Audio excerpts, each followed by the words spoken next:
मेरी उम्र 42 साल है, लेकिन पिछले महीने मेरी वालिदा ने मुझसे ऐसी बात पर मुआफी मांगी जिस पर उन्हें कभी मुआफी नहीं मांगनी चाहिए थी।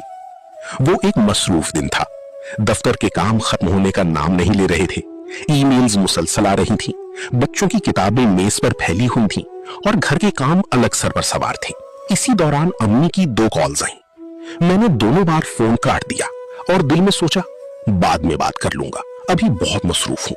मगर वो बाद में कभी जल्द नहीं आता। रात को जब मैंने वापस कॉल की तो अम्मी ने पहली ही घंटी पर फोन उठा लिया, जैसे वो काफी देर से मेरे फोन का इंतजार कर रही हों। उन्होंने मुस्कुराते हुए कहा, बेटा माफ करना, मेरा तुम्हें परेशान करने का इरादा नहीं था। मैंने पूछा, अम्मी खैरियत है? वो बोली, कुछ खास नहीं, बस एक जार नहीं खुल रहा था। मैंने सोचा तुमसे पूछ लूं, लेकिन फिर खुद ही खोल लिया। बार बार फोन करने पर माजरत। उनकी आवाज में अजीब सी उदासी थी। मैंने हैरान होकर कहा, अम्मी आप माफी क्यों मांग रही हैं? चंद लम्हे खामोशी रही, फिर वो धीमी आवाज में बोली, मैं तुम पर बोझ नहीं बनना चाहती। तुम्हारी अपनी जिम्मेदारियां हैं, अपना घर है, अपना काम है, और मैं अब बूढ़ी हो रही हूं। ये सुनकर मेरा दिल जैसे रुक सा गया। ये वही मां थी जिन्होंने मेरी परवरिश के लिए दिन रात मेहनत की, जो मेरी एक मामूली तकलीफ पर पूरी रात जागती रहती थी, और आज वो सिर्फ एक जार खुलवाने की खातिर माफी मांग रही थी।